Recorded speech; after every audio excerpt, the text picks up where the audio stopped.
अब तो अयोध्या में राम भक्त के अलावा कोई रामद्रोही घुस ही नहीं सकता है, ऐसी व्यवस्था कर दी गई है। रामलीलाओं के आयोजन में अड़चने डाली जाती थी। बेटी सुरक्षित नहीं, व्यापारी सुरक्षित नहीं, और सत्ता में बैठे हुए लोग 2017 के पहले इन दंगाइयों को, इन पेशेवर गुंडों को प्रश्रय देते थे, इनके सामने नतमस्तक होते थे। पर्व और त्योहारों में कोई व्यवधान नहीं डाल सकता है। उत्सव के रंग में किसी ने भंग करने का काम किया तो फिर वर्तमान तो जाएगा ही जाएगा, भविष्य भी स्वाहा हो जाएगा। ताकत देखनी है तो जो 500 वर्षों में कभी नहीं हुआ, अयोध्या में मर्यादा पुरुषोत्तम भगवान श्री राम के भव्य मंदिर के निर्माण के बाद वह कार्य होकर के आ गया। हमें मेडिकल कॉलेज बनाना था, हमने ये नहीं कहा कि सेफई में बनेगा, हमने कहा गोंडा में बनेगा, हमने कहा बनेगा बहराइच में, बनेगा बलरामपुर में, बनेगा अयोध्या में, बनेगा बस्ती में। अब तो अयोध्या में राम भक्त के अलावा कोई रामद्रोही घुस ही नहीं सकता है, ऐसी व्यवस्था कर दी गई है। आज तो अयोध्या चमक रही है। एक नई अयोध्या का मॉडल आपके सामने खड़ा हुआ, जो जाता है अयोध्या के वैभव पर उत्साहित होता है।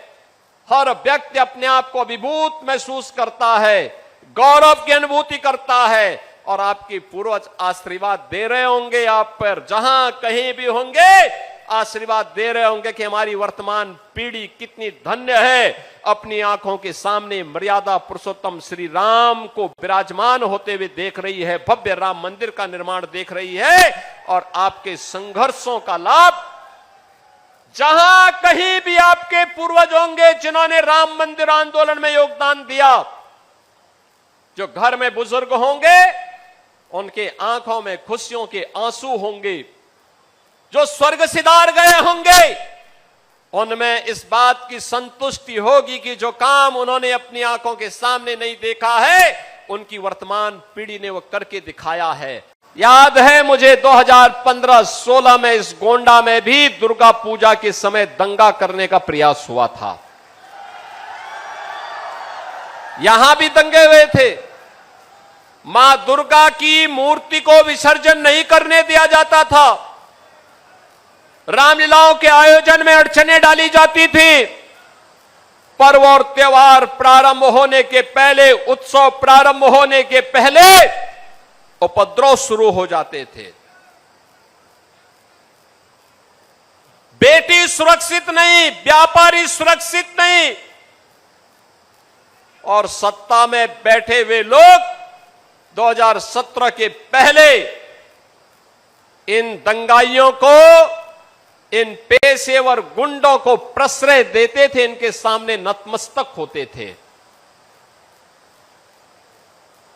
प्रदेश में कर्फ्यू रहता था, महीनों महीनों कर्फ्यू। असुरक्षा के वातावरण में न निवेश होता है, न विकास होता है। पहचान का संकट अलग से खड़ा होता है।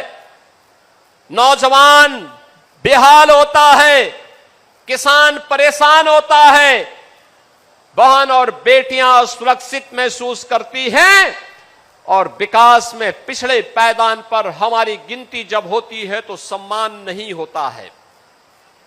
यही तो होता था यूपी में। आज तो आप देखते होंगे उत्तर प्रदेश में 75 जनपद हैं, 350 से 350 तहसीलें हैं, 825 विकासखंड हैं, 762 नगर निकाय हैं, 14,000 वार्ड हैं, और बहन और भाइयों 57,000 से अधिक ग्राम पंचायतें हैं। बिना रोक टोक के योजना का लाभ सबको मिल रहा है। पर्व और त्योहारों में कोई व्यवधान नहीं डाल सकता है। उत्सव के रंग में किसी ने भंग करने का काम किया तो फिर वर्तमान तो जाएगा ही जाएगा, भविष्य भी स्वाहा हो जाएगा।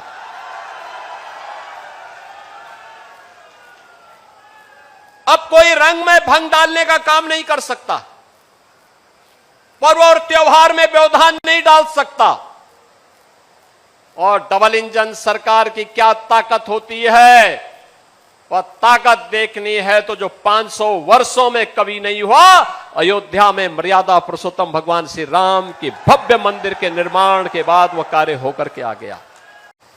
आज गोंडा के पास अपना इंजीनियरिंग कॉलेज है, एग्रीकल्चर कॉलेज है, कंपोजिट विद्यालय का निर्माण हो रहा है, हॉस्पिटल्स के निर्माण हो रहे हैं, और जहां जहां पे आपके द्वारा चुने गए सांसद और विधायकों ने प्रस्ताव भेजा कि हमें पुल चाहिए, पुलिया चाहिए, सड़क चाहिए, मंदिर का सुंदरीकरण का कार्य चाहिए, आवागमन के लिए 4 लेन, 6 लेन, 2 लेन की सड़क चाहिए, हमने सब एक साथ स्वीकृत करके कहा कि आप लेके जाइए, विकास कराइए, जनता जनार्दन को सुविधा होनी चाहिए। बहनों और भाइयों, ये तब संभव हो पा रहा है, ये विकास के कार्य हो,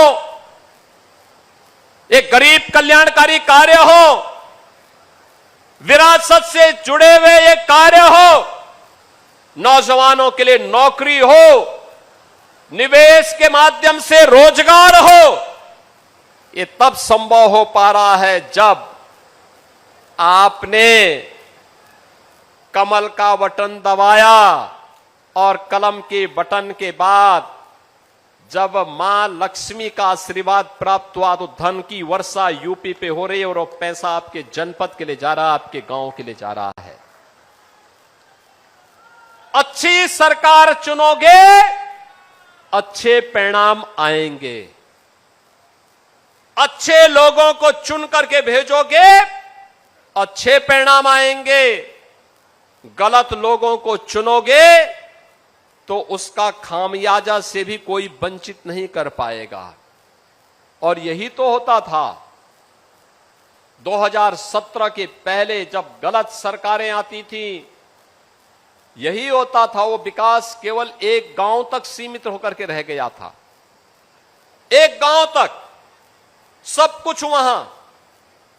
हमारे लिए हमें मेडिकल कॉलेज बनाना था, हमने ये नहीं कहा कि सेफई में बनेगा, हमने कहा गोंडा में बनेगा, हमने कहा बनेगा बहराइच में, बनेगा बलरामपुर में, बनेगा अयोध्या में, बनेगा बस्ती में।